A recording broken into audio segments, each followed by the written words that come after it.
I'm Deb Grunfeld. I'm a faculty member here at the business school and David's colleague in organizational behavior. And it's my honor this afternoon to introduce our next speaker, Eldar Shafir, who is the class of 1987 professor of behavioral science and public policy, the professor of psychology and public affairs, and the inaugural director of the Kahneman-Treisman Center for Behavioral Science and Public Policy at Princeton.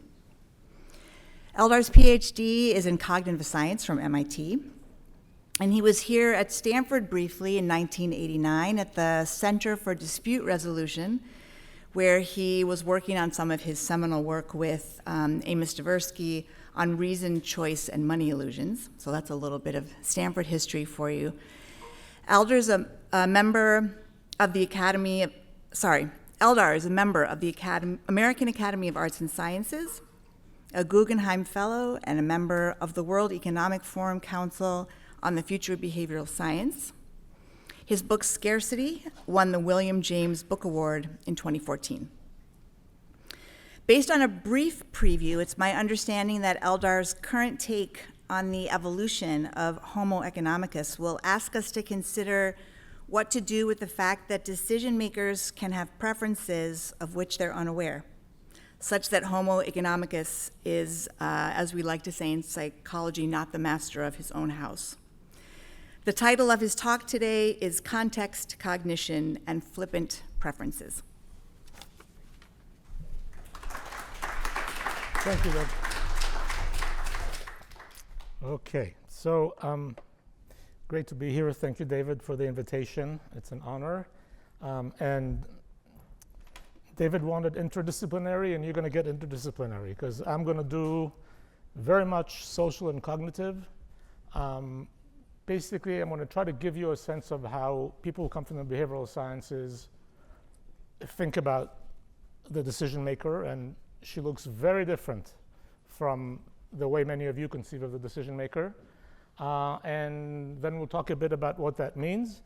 But very much my emphasis is going to be just how we, in my department, in social and cognitive, think about decision makers going through everyday life. I'll mention, among other things, context, construal, perception, processing, and talk about how these things affect the way everyday people make decisions. In some sense, contrary to what you often see economists thinking about people being thoughtful and doing costs and benefits and estimating utilities and all that stuff, you will find people who are sort of unaware, have preferences that are unintended, unconsidered, reactive. Often, I will try to claim not even their real preferences. And then we can talk about the implications. Now, so by flippant here, I mean those things. And you will see I'll give myself the luxury of disrespecting the notion of revealed preference, for example. Where I come from, that's not something we need to assume. Many preferences are misleading. And I will often confound judgment and choice in ways that many economists would find sort of strange. So I will assume that if you think somebody's better, you're probably most likely to hire them. So I don't really care which one we did, but we'll talk about that.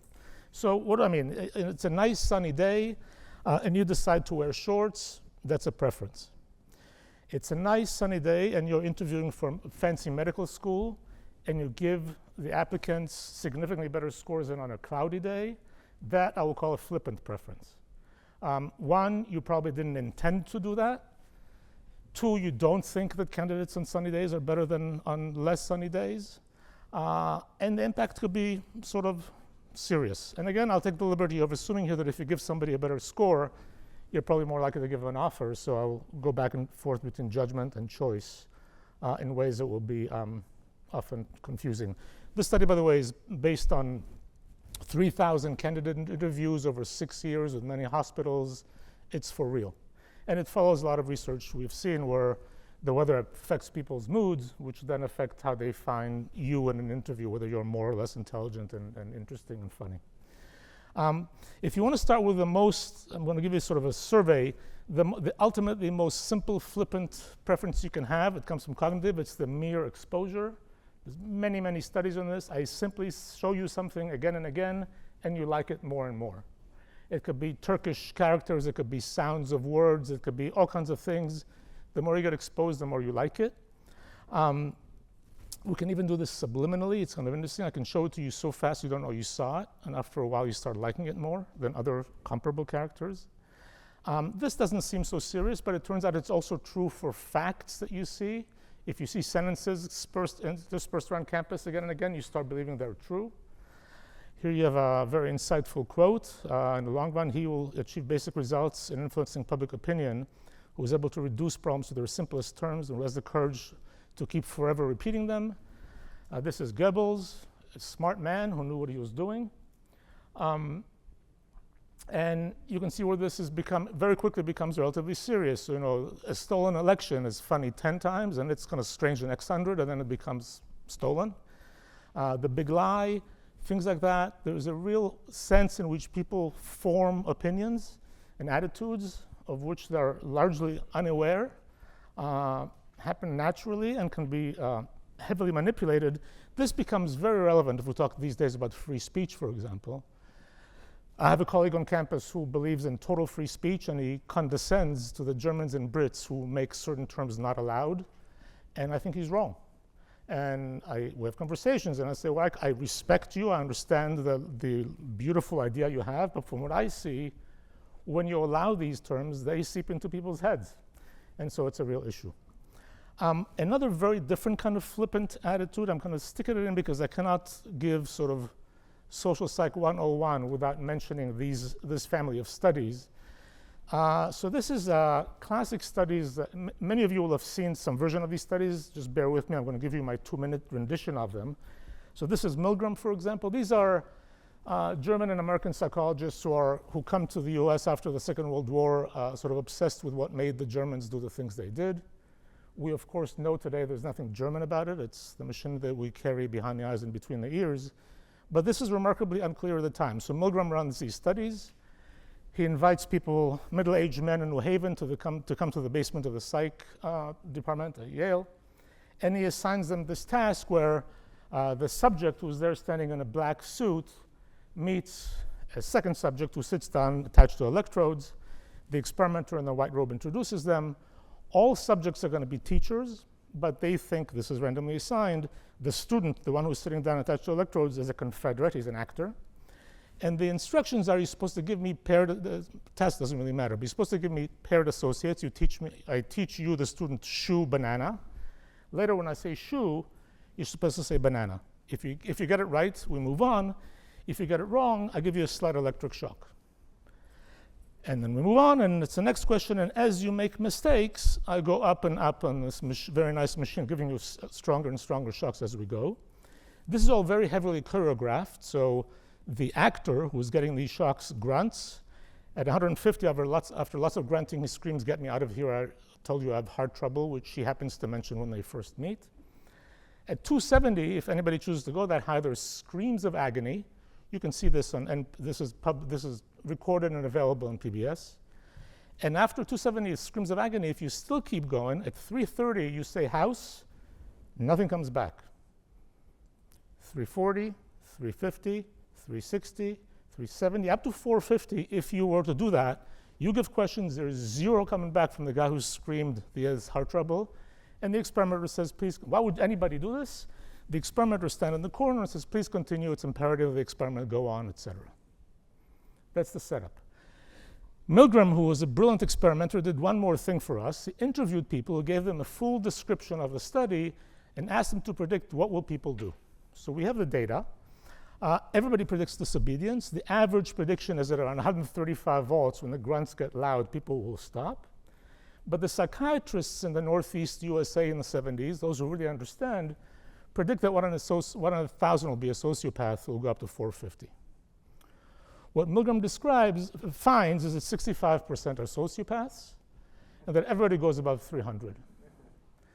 Now, we can talk a lot about this. First of all, this is a true discovery about human behavior 50 years ago. We know that nobody understood and knew this. Milgram, in his correspondence with NIH, planned to show that American independence looks nothing like Germany, and is blown away by what he's finding.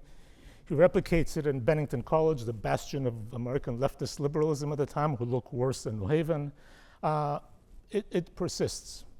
Now, why am I telling you this? I'm telling you this because if you look at the participants, those who are giving the shocks, they're not enjoying it. They are literally crying, begging to stop, scratching like primates, begging to stop and keep giving the electric shock. It's not their preference. It's almost like they're acting as if the option they prefer, which is to get up and say to the experimenter, go to hell, has been removed from the choice set, although it's perfectly available. In short, I don't think anybody, I don't know if, well, maybe Deb, maybe Dale is here, but experts, Benoit, maybe somebody can help me, but I still haven't understood exactly why this is happening. But what we know is that the context has an enormous impact on in these situations. We don't fully understand. And people do things that, for all practical purposes, doesn't seem to reveal anything close to a preference. It's a little bit like Sam's regrettable preference, except they're not regretting it after, they're regretting it before and during. It's literally not what they want to do.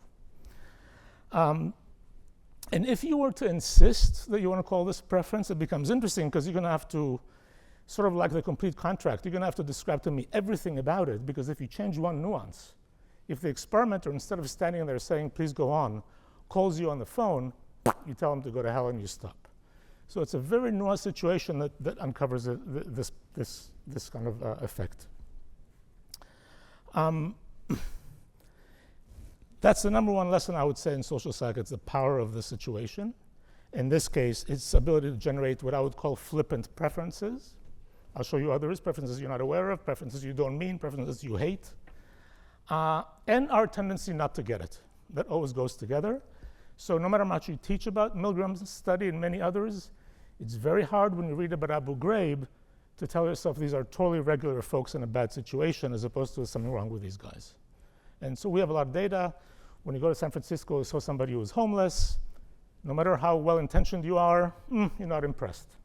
This is a very strong effect. It's very hard for us to assign what we see into the context as opposed to what's in the figure, the person's behavior, et cetera. And David's book really takes a nice step toward thinking about context in interesting ways, as you'll see these contexts, as opposed to the kind of contexts that help you develop a taste or change the norms, come and go in ways that are much what I try to describe as flippant in this case. They're almost crazy preferences in some cases.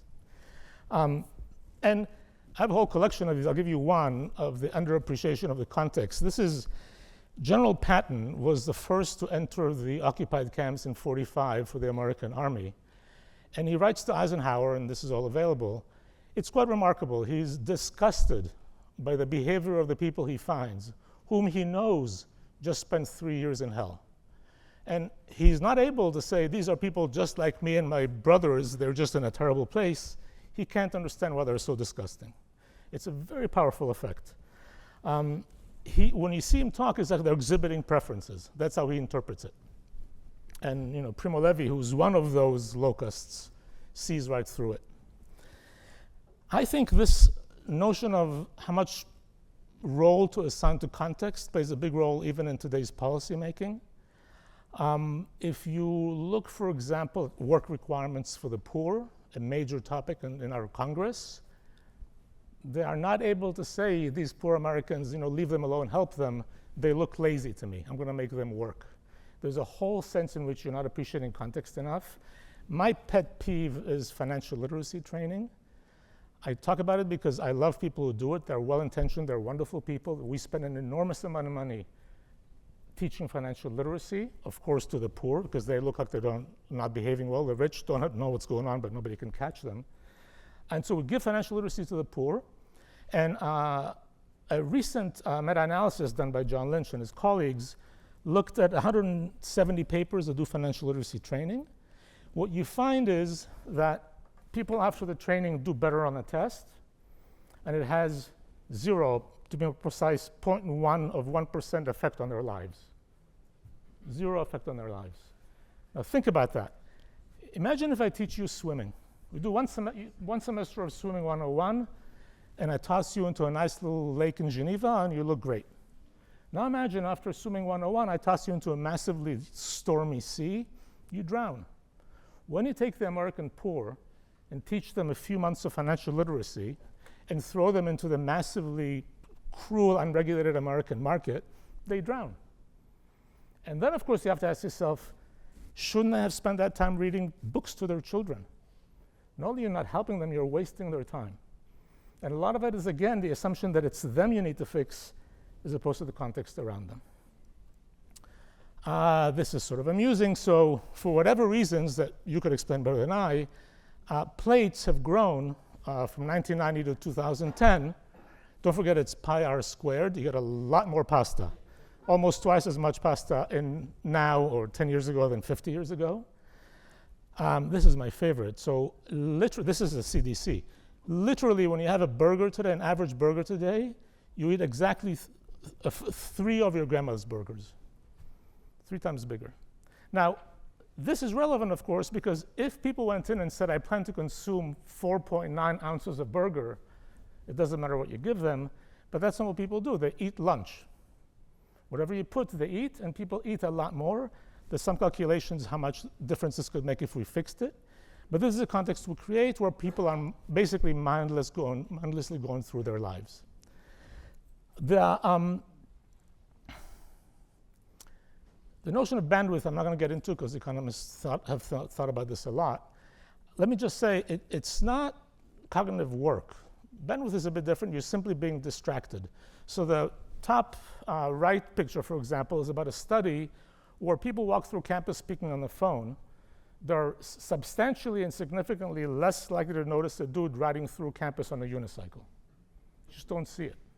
And notice, it's not that you ask yourself, how do I want to devote my limited resources? You just never experienced it. Amazing work on simulators in cars. All the experts know that it's got nothing to do with handheld phones. It's just being on the phone. Hands have nothing to do with it. You cannot sell that fact to the American public, so you tell them not to use their hands. But if you're speaking on the phone while driving, no hands held, your reaction time and your ability to detect the periphery compared to somebody who's legally drunk in the US. Okay? That's the limitation of, and I tell you this, of course, I get in the phone, I get in the car, and I get on the phone because I can beat it, but we don't appreciate it. The bottom one is a series of studies where basically, think about it this way, ask this half of the room, please don't forget 2 digits. Please rehearse 17. And ask this half of the room, please don't forget 7 digits. Please don't forget 1734294. While this is going on now, these people who are only rehearsing 2 will eat better than these people, will be more likely to call their mother on their birthday. These guys with 7 digits are just busy. And this has real implications again, because in these studies where you put on the table, healthy desserts and unhealthy desserts, the 7 digits gang is eating more unhealthy desserts, not because they prefer it, but because they're not having the right bandwidth to detect what's happening as opposed to the guys who have more. So this, again, will be what I call a flippant preference, because it's got nothing to do with what you like. It's where you are and how much context allows you to pay attention. This is very close, of course, to some work on nudging, where I basically try to design a context that helps you. This is a picture that I love that kind of captures, intention versus action. But it's deep because there are now, the university was building a building on campus now, and we got an architectural firm, and it turns out it's a big deal now. Lots of architectural firms specialize in creating spaces that, for example, lead you up the stairs as opposed to the elevator, with amazing stats on health effects on people who daily come into the office and take the stairs as opposed to the elevator. We asked this question 5 minutes ago. If you do this every day, 2 or 3 minutes on the stairs on an elevator, amazing effects long term. And this is, again, I don't know where preference fits in, but you can see it's a whole different way of thinking about it than the standard way we tend to think. Which brings us to another enormously important fact, I think, that comes from the behavioral way of thinking of things, and that's what I call construal. So this is, I always try to emphasize, I don't want to sound sophisticated and postmodern. This is super trivial, but when we talk about people choosing between 2 options, A and B, people don't choose between these 2 options, A and B, in the world. They're choosing between these 2 options, A and B, as they are represented in their head. extremely trivial, but I think dramatic. When you think about the fact that people construe representation, every time an economist says they choose an A and B, it's an extremely courageous thing to say, because you have no idea what A and B look like to the person. And of course, a lot of the critique that comes from behavioral economics, all of framing has to do with the fact that I describe things slightly differently and lead you to construe them in inconsistent ways. There's a really interesting work in cognitive where, for example, in language, I can say things in the active or the passive form. You automatically construe an underlying representation of the thing. You might not remember if it came in passive or active, you remember the meaning. In vision, those of you on this side see the triangle in a way where this side closer to you is bigger. Those on this side, what impinges on your retina is that side closest to you is bigger. Your visual system figures it out, and you see a perfect rectangle. You get the underlying representation. In decision making, it's not that way. When I describe things in terms of losses or gains, you don't translate them into any kind of underlying representation. You're stuck with losses or you're stuck with gains, and that's framing. So this notion that what you're getting really is a representation seems to me very complicated for somebody who tries to design a model that explains decisions between options when those options differ. So it's like this. Here's the option of choice. I put them in some kind of context, and it's not the same option anymore. And it's that sort of creating this representation, which ends up being quite dramatic. Now, different ways I found to show this. I'll give you one that kind of makes it very clear. If you're seeing a pretty good view of this picture, and I ask you, how do these cars compare in 2D on the screen? If it's working fairly well, you will not believe me that they're identical size. Okay, now, you can literally come up and measure it if you want, but I'll do the next best thing. Trust me. I want to draw this line here, and I'm simply going to cut and paste it 3 times. Same line. If you do this in good laboratory conditions, what people do is they see the line expand and contract as it moves from one car to the other, rather than believe you they're the same size. It's simply impossible for us to see these as the same. Notice what's going on here. One, what you're seeing is not what's out there. Your representation is simply different from what's in the world. And what's happening here, really, the reason this is happening to you is you have an extremely sophisticated system that very automatically takes advantage of the 3D cues, which I'm basically asking you to ignore. And this automatic processing ends up being a really big factor in a lot of everyday human life, including choice and judgment. I'll give you one example. We're fantastic face perceivers. So when you see a face, very quickly, you decide how trustworthy the person is, how much you like them, their competence, etc. So what you're seeing here are correlations in people's judging faces if you get exposure to it for 1 second, as opposed to as long as you want. So 1 second predicts this well. This is half a second. And this is 100 milliseconds. 100 milliseconds is really fast. And when you see a face for 100 milliseconds, that correlates this high with how you feel about the person if you had all the time you needed. How long is 100 milliseconds? I'm going to be kind and give you 200 milliseconds. This is 200 milliseconds. It's much more than you need.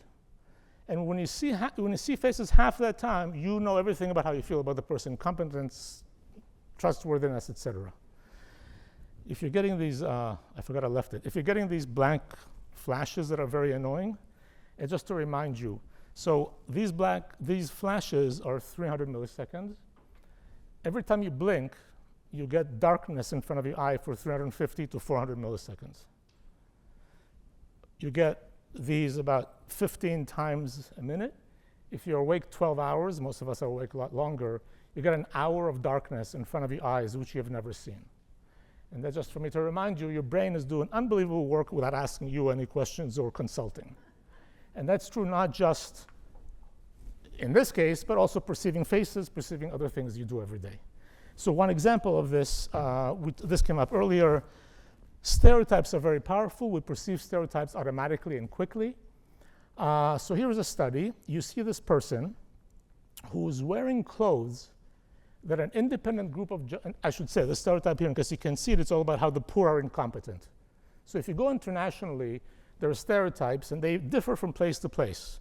Being a Muslim, a Jew, a woman can change from place to place. Being poor and homeless is invariably internationally, universally terrible. You're untrustworthy, unintelligent. It's a terrible stereotype. So this guy's wearing clothes that an independent group of judges agreed look poorer than these clothes. Okay? Identical face, very high quality picture. And the only question is, how competent is this person? There are many pairs. It's not about race. There's whites, blacks, everything in between. Here is a guy who's wearing a shirt that judged as richer than this shirt. I learned, by the way, in this project that for whatever reason, Hawaiian shirts make you look poor, just in case you want to know. So you ask, only question you ask, people see the face and you ask, how competent is this person? What you're seeing here is people's rating of the rich face if they see it for a second, half a second, or 70 milliseconds. That's a third as long as you saw Hillary and Nelson. Very, very fast. You get the exact same ratings. When the identical face wears the poorer shirt, they are significantly less competent. It's 2 points on a 10-point scale. So after you see a face for 100 milliseconds, you've decided this person is significantly less competent if they wore the poorer shirt. And again, I'll take the liberty to say that if you think they're less competent, you're probably less likely to hire them, although we didn't ask that question. Now, what we do here, just to drive this home, these are different replications of the study where we do things like, please ignore the clothes. Or we removed all attire that had to do with ties and jackets. We worried maybe you infer the guy who's dressed better is making a better living, so we told you they have the exact same income. We paid you to get as close as possible in your judgments to people who saw those faces clothes-free. Nada. What you're seeing here is everything to the northwest of the identity line means that the rich clothes are judged as more competent than the poor clothes. Even when we beg you not to do it, we pay you nothing, that's what you see. And again, in terms of our control of our mental lives and what that does, it's a very different picture than what many of us in economics departments think about. Probably the most remarkable is advertising. This came up briefly today. Advertising is a fantastic story. I mean, I don't know if you opened Vanity Fair recently. The first 20 pages are glossy pictures of beautiful people holding shoes or cologne bottles for which people paid millions. I mean, what's doing? It's a remarkable fact. Now, here is an interesting story about persuasion. There are a lot of models of this, but the quick summary is the following. If I want to persuade you of something, I can get to you two ways. I can get to you through your central processor. I need you to stop doing other things, listen to me, weigh the evidence, and decide. Or I can get you through your peripheral processor. You be busy. I'll just put a picture of Coca-Cola on the wall. You're not even sure you saw anything, but you come out and you feel like having a Coke. That's peripheral. Now, if you think about it, smoking came up today. What do I do today to convince you to smoke? I'm not going to tell you how wonderful it is, because there's a lot of problems against it. All I do is I flash beautiful pictures of cigarette ads. All you're seeing is beautiful people, Italian villas. There's the US, so a few guns could be a good thing. But otherwise, you basically, it give you the urge to smoke. Totally peripherally. Ask yourself, what picture do I show to convince you to save for retirement? Nobody has thought of a picture. What you see for ads for saving for retirement is this. That is a very different story. And so these have a real impact in terms of your ability to get to people in ways that are not guarded. I can't resist this. This is a guy who collects these. This is an ad for a Burger King Whopper. And he compares this to the actual thing from a good angle, slightly fluffed up. To be equal, this is McDonald's, the ad and the actual thing from a good angle. And the best, he actually compares the ad to the box. It couldn't even fit in the box they use if you wanted to. Now, the point of all this, of course, ask yourself, what are people doing here? Why, if they knew they're going for the impoverished version on the right, having had it many times, why would I show them a picture of a better thing on the left they'll never be able to get? It's just not how people think. All they see is this picture. They hardly know they saw it. They feel like having a burger. It's completely devoid of whatever preference they're showing vis-a-vis the thing I've just put in front of them. Advertising agencies presumably have fantastic data, which they are reluctant to share. We ran one study that I'll mention to you. This is a letter that's sent to people in South Africa. This is not quite a bank. It's a money lender in predatory South Africa. It's a letter inviting people to apply for a loan. All the recipients of this letter have taken a loan from this moneylender before, at least once, an average of 5 times. What we do on this letter is we randomize the interest rate that's offered on this loan between 3 and 12 percentage points monthly at increments of 0.25%. Some people get 6.5, some people get 8.25, et cetera. This is predatory lending. All of them are getting a gift relative to the ongoing rate, but some, of course, are getting a much bigger gift than others. We invite them to apply for a loan. In addition to randomizing the interest rate, we introduce several behavioral interventions. I won't go through all of them. You see there's a table. It's a table of simply 4 examples of loans you can take. It's just information. But people hate complicated tables. So some people get this complicated table with 4 examples, and others get just 1. See, 1 example, 4 examples. On the bottom right, you see a nice dude smiling. Others, by random assignment, get a dudette, and others get no picture at all. All this is crossed so that we basically, if you think about it, what we can do is ask, when I change the table from 4 examples to 1, how does that impact take-up relative to increasing or decreasing interest rate? That's what we can do here. These are 60,000 homes. It's all for real, actual loans taken, et cetera. I'm going to be quick and just give you a couple of summaries. When you take the complicated table and make it simpler, take-up goes out the equivalent of lowering interest rate 2.3 percentage points monthly. When, for the guys who receive this letter, when you replace the dude with a nice smiling dudette, take-up goes out the equivalent of lowering interest 4.5 percentage points monthly. This is the price people pay for a picture on a letter they're about to put in the garbage. Okay, there's nothing here other than some peripheral reaction that advertisers know all about and makes an enormous difference. Now, while all this is going on,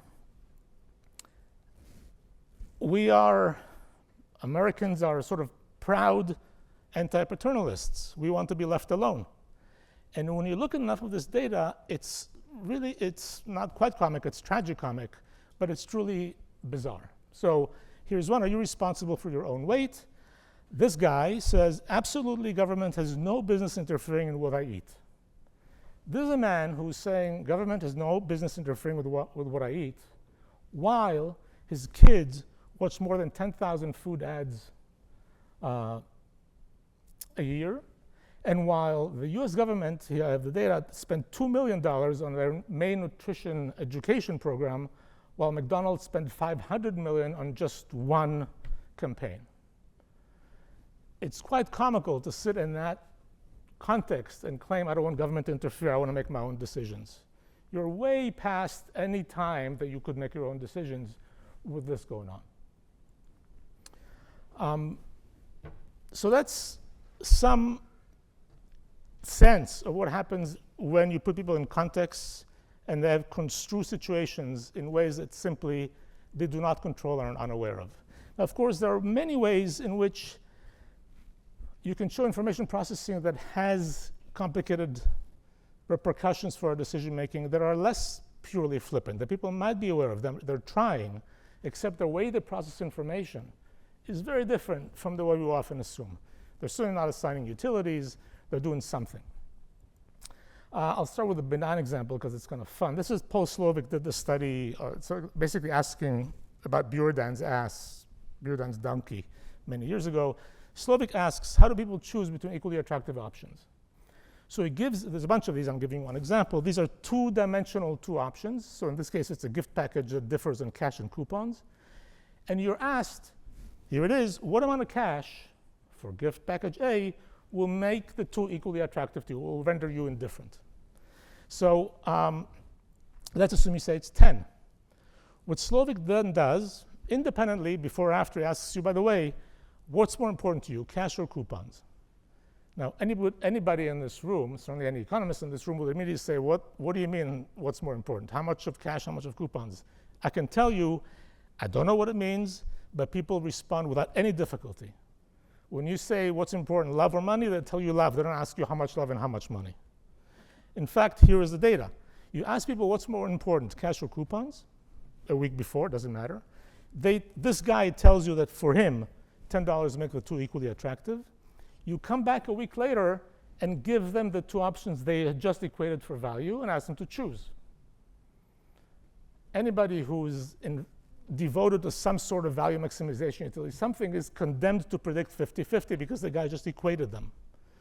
Instead, what we know, what Slovic predicts and finds, is that people 80% of the time take the option that's better on the dimension that they told you is more important to them. Now, there's nothing embarrassing about this. It just says that if you think value and I think looking for a good argument to break a tie, I'll predict behavior a lot better than you can. Okay, that's one example. A very different example has to do, and this is stuff that Amos and I actually started here. This is done with a physician colleague. Okay, these are North America's, US and Canada's leading experts on carotid endarterectomy. It's a relatively complicated procedure for prophylaxis against stroke. Involves a hold of the throat. It's a big deal. These are 419 physicians in a special study that they ran. It's a NASCET study, and we use them as respondents. Response rate is extremely high. We had a head of the AMA, whatever. These are all people who, because they're such experts, get patients shipped from all over the world. So they're used to getting a folder describing the case. 210 of them, half the physicians, get a description of two patients. The operating room is very busy. Which of these would you operate on first? There's a woman in her early 50s, a man in his early 70s, and the brackets basically say there is a folder with, in medicalese that explains to them why the case is meritorious. All the cases I'll show you, by the way, are actual patients. These are meritorious cases. So half of them get these two, and they're asked which would you operate on first, and for whatever reason, maybe life expectancy, a majority operates first on the younger woman. The other 209 physicians, the other half of these leading world experts, get the exact same two folders, but now we add another folder, another woman in her early 50s, so that the two women are very similar to each other. It's very hard to decide which of them merits the operation more. And now the majority of these world experts operate first on the older man. Now notice this violates, we discussed this last night, this violates in some sense, Arrow's axiom, violates regularity. Notice what this means. It means if you're an older man, you'd much rather arrive at the hospital with two women rather than one. But it also means that these physicians are not assigning utilities. They're in a problem-solving mode. They're trying to decide, what do I do here? Life expectancy, not a bad argument. These two are very, very similar. Some physicians have claimed, by the way, that the threat of being sued makes it less appealing to break the tie by throwing a random, coin, a mental coin. So you go for somebody who looks different. Whatever reason, you're violating some sense of independence of alternatives. I'll show you one more. This is a study that I ran a while back, and then recently we replicated some of these. Imagine if I give you two options and ask you to choose one, or give you the same two options and ask you to reject one. When you're looking for arguments for choosing and rejecting, these are different arguments. When you're looking for arguments for choose, you're looking for the strengths, the reasons to choose an option. When you're looking for arguments to reject, you're focusing on the weaknesses, the reason to reject an option. What happens here, you have two options, call them the impoverished and the enriched. The first one, the parent, is sort of vanilla, hasn't done anything particularly good or anything bad. The second one has some very appealing features, like very close relationship with the child, but also some negatives, like lots of travel, etc. People are told there is a sole custody case. It's complicated. Which of this parent would you award custody to the child? And a slight majority awards custody to the parent who presents bigger strengths. The other half asks, who would you deny custody to the child? And a very slight majority denies custody to the rich parent. The enriched option receives 120%, and the impoverished one 80%, as opposed to 100 and 100, which should happen since rejecting and choosing are complementary. Okay, so basically, again, the preference you're showing here is partly dependent on whether you're led to think about pluses or to think about minuses in a very naive way. You have to ask it one way or the other, and if you believe these data, the chance of the kid going home with one parent or the other simply changes depending on how the question is posed. And you have to pose it one way or the other unless you try both, which is strange. But anyway, I put one more study. This is a tribute to Rachel, but we actually, apropos multiple identities, we actually manipulate these. We did a couple of these, but this is a study what we do at Princeton where we decided that the two most salient identities of our students, the two they really cherish, is being a young scholar and a party animal. So what we're going to do is we're going to ask a few questions that make one of the two identities salient for a moment, and then we'll give them a choice, in one case between The Economist and Cosmopolitan magazine, and the other case, a video to watch. And basically, in both cases, we know that one is more appealing if you're an academic, and the other one is more appealing when you're a party animal. And what happens here is we give them a choice between the magazine or the video, having made salient for half of them the academic persona, having asked them some question about the courses they're taking and their grades, and the other half we ask about parties and socializing. You make your choice, we wait, and then you consume them. You either get the magazine and tell us how excited or happy you are, or you actually watch the video. In one case, the consumption happens after we've made salient the same identity that we made salient when we chose. In the other half, you consume when we made the other identity salient. If you chose when you were an academic, you're consuming while you're a party animal, and vice versa. And what you find is that people who are consuming under the identity which is not the one that was salient when they chose are enjoying it a lot less. Less likely to repeat the choice, enjoying it less, etc. And again, in some sense, as came up in Rachel's talk, these are context-triggered identities. You don't have control over them a lot of the time. And your preference is flipping around, and you consume not always under the one you chose, and the repercussions are clear. OK, so a couple of final points. The story here is that people's preferences are shaped by a very colorful mental life. Many things going on, not of the kind that typically characterizes the rational decision maker with real impact. And this came up a couple of times today, especially in Sam's talk and a bit in Rachel's. There is a risk that making these assumptions badly and going out in the world and convincing policymakers is going to generate bad policies. And I think that's, we're seeing it more and more. In some sense, economists have a lot to say in the world of policy. And these naive assumptions that were just comfortable to begin with end up having a real impact. This is well known. It's not something that I'm pointing out. But if you look at Pareto optimality, which is unassailable, it's probably not true in dollars or in yen or in marks. In other words, if I gave this half of the room a 100% raise and this half of the room a 2% raise, there's a lot of studies suggesting well-being will have gone down, because inequality trumps a little bit more money for lots of people. And that's not something that we tell. We know when we do GDP as opposed to some kind of a happiness index, we're pretending that money is enough to capture what's happening, and may really be driving things in the wrong direction for a very long time. I collect these, but I'll tell you one that's I find irresistible. For many years in the US, there was a two-tier welfare law.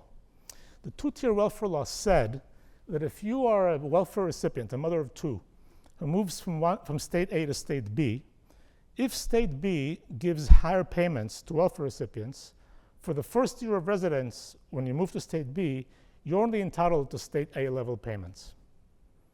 Okay? So if you move from a lower to higher paying state, for the first year, if the states are under the two-tier welfare law, you only get the former state's level payments. Why is this? Why would anybody do this? Of course, these congressmen have this picture of this welfare recipient of two, a mother of two, getting into her SUV and driving to California because they pay more. And we have to stop this from happening. It's actually quite remarkable, because when these laws came in, there was data showing that mobility from lower to higher paying states equaled mobility from higher to lower paying states. Very few single mothers of two move because of payment. They move because they find a job, because their sister has a place to stay, because there's some family who can help with childcare, whatever. And now notice what you've done. You've created a situation where somebody moves because she has a sister who can help, not knowing. And what happens after she moved, this is in 1993 dollars, if she moves from Mississippi to California, instead of getting 565, which barely allowed her to subsist, she would get 120, which would guarantee her demise. So the assumption that it's money driving it, as opposed to other things, leads you to create a policy that's truly destructive. And I like this example because most likely it's not intentional, as opposed to others that might be. And it's showing you that these assumptions make a deep difference. Thank you.